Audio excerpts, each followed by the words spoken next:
Maayong adlaw kaniyong tanan nga nagpaminaw karon ning tulumanon, kini ang akong suliran.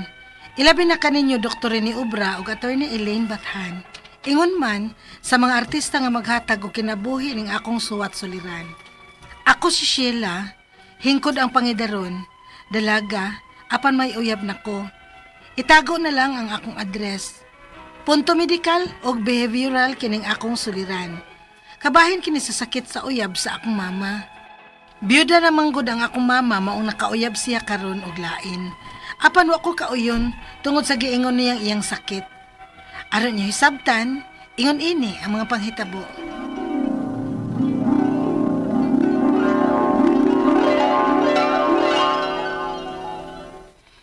Anak, Sheila, doon ang ako isulti ni mo, nak. Oh, unsa man na ma?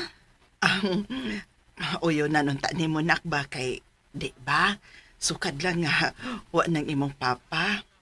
Wa na manggit ko manguyab, di ba? Ha? Unya, unsa may buti mo ipasabot ana ma? Ay, kuan man good. Murag, nahigog maman kong usab, uy. Ha? Uy, kinsa na laki ha ma? Taga-asa? O pila edad? Asa nagpuyo? Ulitaw ba? Biyudo? May mga anak? Ay, stilan, uy, kadaghan basad ni mong mga pangutana, uy. Maglisod man sa tag-ase, unahon akong tubag, anak. Mama, sad uy. Pakalitan man ko nimo ini. Kinsa lagi na siya ba? Ay, kadiyot, uy. Kuhaan sa nako akong cellphone, ha? Pakit-on ta kasi ang profile pictures Facebook. Oh, Facebook? Sa Facebook na nimo na-meet ma? Kana siya, nak, si Mumoy. Gwapo sa. Ug buutan siya, nak. Caring kaayo. Permigyo na siyang may panahon nako. Mag-remind na ko sting kaon. Mag-good morning na ako mabuntag.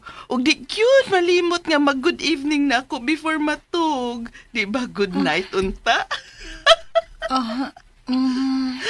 Ay, ugo siya kabilinggan, nak. Kay byudo naman siya, ugway anak. Ay, mau ba? Time para good. Uwa ka ba makauyon niya? Ma, dili pa ko makaingon nimo nga makauyon ba ko niya o dili. Kay wa pa man ako siya makita. Gusto ka nga makikita ta niya? Ha? Ay, di ko maoy. Ambot pa man ako pasabot da. Kanang dili una ta mag-una-una og pakikita niya. Babae ba yata? Ay, sus baya siya. Mura bayag, virgin pa ning iyang inahan. Ma, Di na ko batanon pa sila, uy. Og ikaw manggani, may uyab na manggani ka. Og dili ko gusto nga magminyo mong Joel nga dili pa ko maminyo. ha? Ma, unsay po di mo ipasabot? Di ka magminyo, kundi ko maguna og kaminyo. Unsa?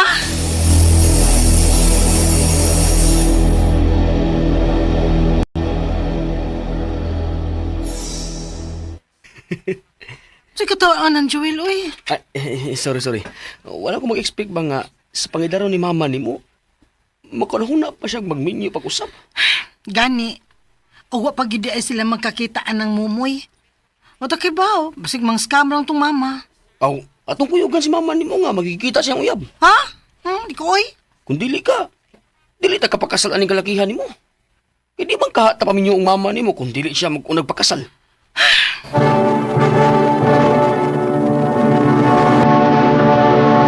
Recorded by X Thunder Gaming.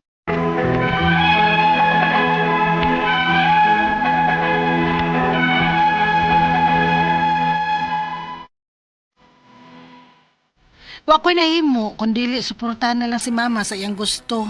Kay nabala kasab ko kung manghilabot siya namo sa akong uyab kung maminyo nami. Unya, Dali, dayon mo sa kumbay. Pasensya na kayo. Nga kamoy akong gipanhi sa kumbay. Kay tigwang na magod si mama. Huwag ako'y nagkatiman. Okay raga, uy. Kasabot masab ko nga mas bikinhanglan kas imong mama. Nga dili ka makadali-dali og biya niya ba? Ay, ako din anak si Sheila. Sheila, si Tito Mumoy nimo. Soon to be nga stepdad nimo. Pasensya na mo, nagkatag na ni diri. Ha? Katag kaayo, ha? Nagnegosyo ka og scrap? I mean, basura? Ha? Sheila, ba ni mo ba? Ha? Nga di ma, nangutan na ramang good ko. Pasabton ta mo ron.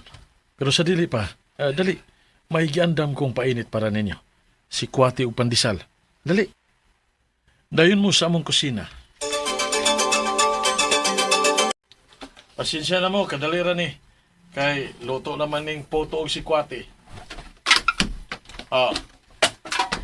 Niyaw. Ew, kakaraan na aning tasa nga iyang gibutangan sa sikwate. Ug ang ilang mga butang karaan na kaayo. Ay mo kibong, ha? Kining mahilig ko kolekta og mga karaang mga butang.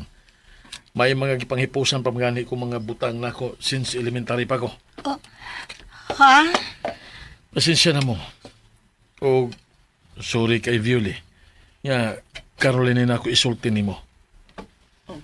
Nga, may sakit kong CHD. Coronary heart disease? Dili. Compulsive hoarding disorder. Ha?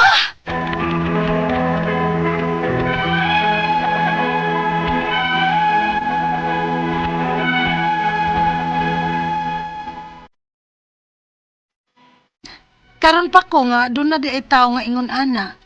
Pero sorry lang alang ni mama, kay para nako muragid og buang ang iyang uyab nga nang hoard og nagtigom og mga butang nga dili na niya magamit, bisag mura na og mga basura. Wa ko nahimo kay love man gud siya ni mama. Ako mga pangutana mo kining mosunod, unang pangutana. Unsa mga klase ning sakit nga CHD o compulsive hoarding disorder? Kay happy man kuno si Tito Mumoy ana. Pero para ba nako no mura siya og buang nga nanguliktag basura. Ikadawang pangutana. As in, may collection pa siya sa mga gamit niya gikan sa bata pa siya og karaan na kaayo. Mga botelya sa bino ug beer sa unang panahon nga para nako need na gid untang ilabay. Pero nganong kalipay man kuno niya ang pagkip ana?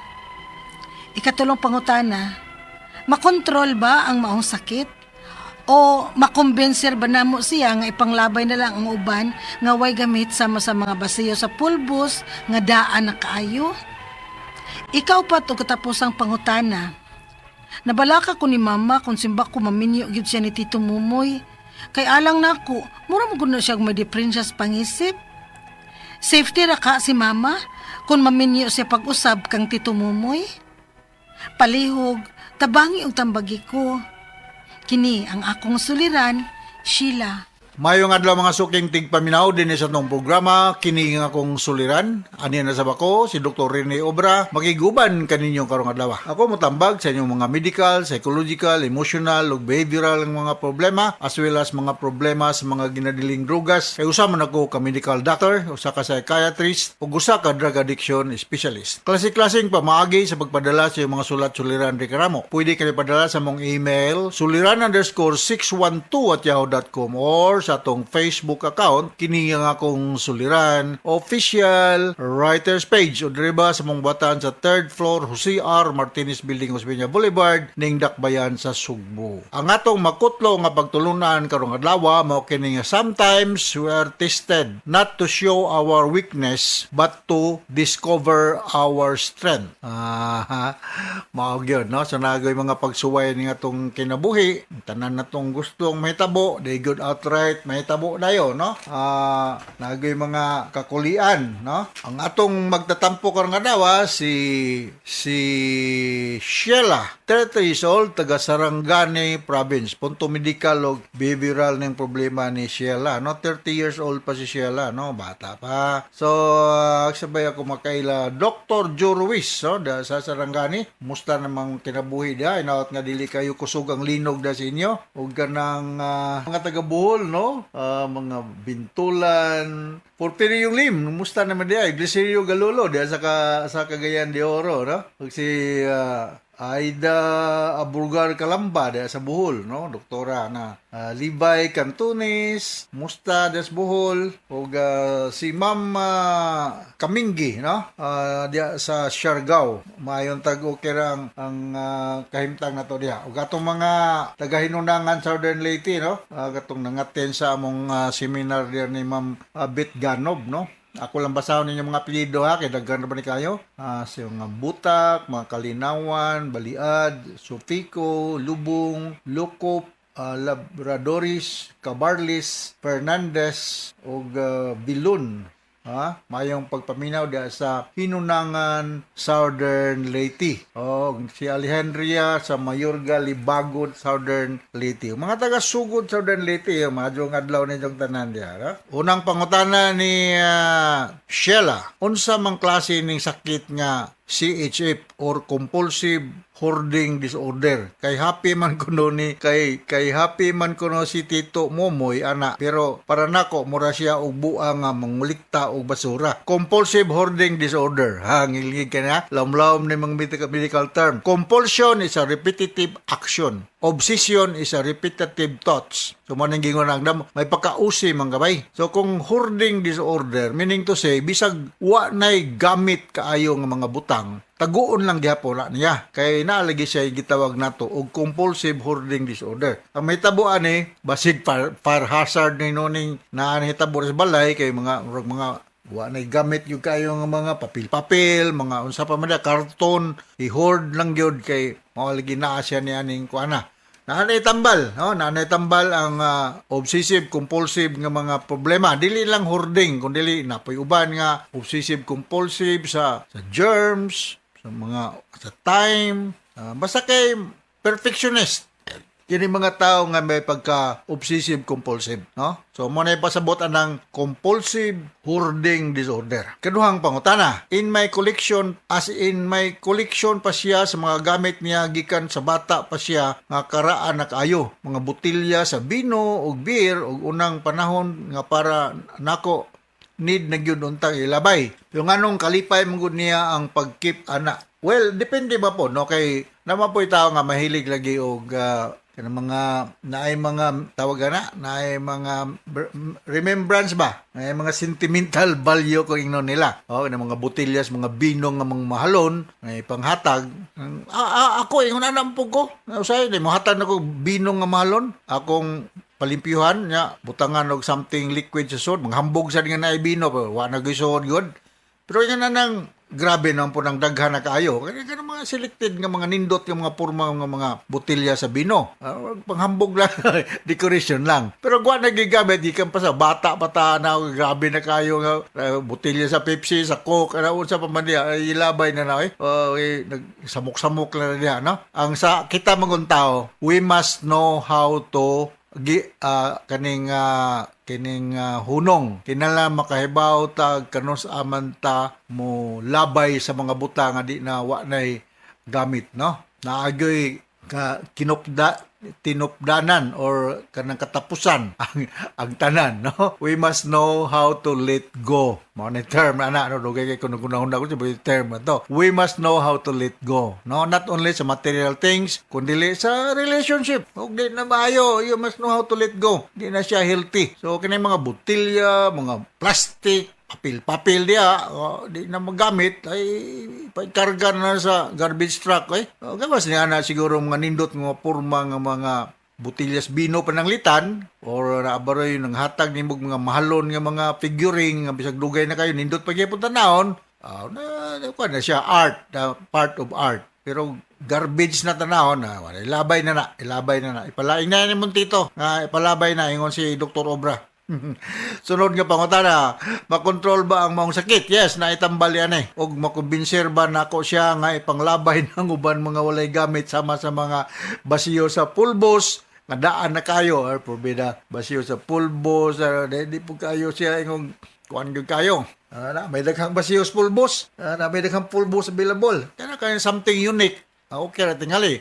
Pero something nga common, imo ra pong taguan, we must know how to let go. So, raan na siya itambal, nga obsessive compulsive psychiatric case gyapon ni. Amo ning mga pasyente, daghang kong pasyente nga mga usi, akong presentahan og mga tambal, no? Pero kasubo na ko bagingon, mga tambal niya ni dili over the counter. Hinala nga nagoy prescription. Ha? So ingna si Tito Mumoy ba to nga na to? Nga konsulta ka og usa ka psychiatrist. Wa ko kay balog na bay psychiatrist da Sarangani or sa South Cotabato or mo area no. Naay mga naitambal ning ingon ani, obsession and compulsion. Sulod nga pangutana, nawuri ko ni mama kung simbak ko maminyo man good siya ni Tito Mumoy. Kay amo alang nako mura man good siya og may diferensya sa pag-isip. Safety ra ba si mama ko maminyo siya sa pag-usab kang Tito Mumoy? Well, ingnalan imong mama nga tambag nako nga ipaktan-aw ni og psychiatrist kining si Tito Mumoy nimo nga mahatagan siya tambal iyang pagka compulsive hoarding disorder.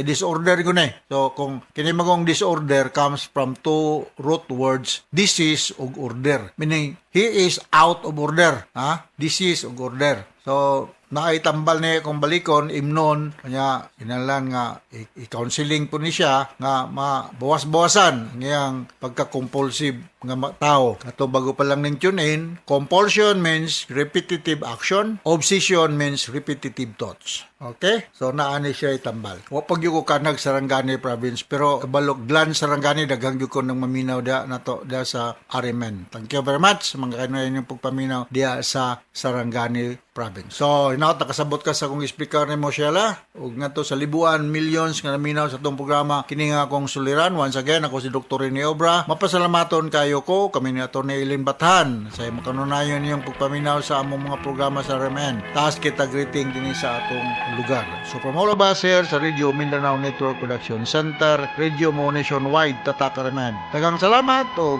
mahayong